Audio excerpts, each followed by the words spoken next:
విజయవాడ మాజీ ఎంపీ కేసీఆర్ నాని రాజకీయాల నుంచి తప్పుకుంటున్నట్లు కీలక ప్రకటన చేశారు. ఇంతలోనే తన రాజకీయ ప్రస్థానం ముగిసిందని వెల్లడించారు.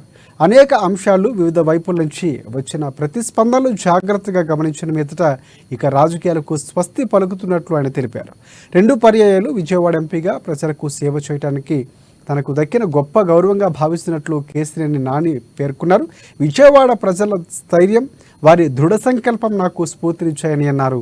వారి అంచంచెలపై మద్దతుకు నేను హృదయపూర్వకంగా కృతజ్ఞతలు తెలుపుతున్నట్లు వెల్లడించారు నాని.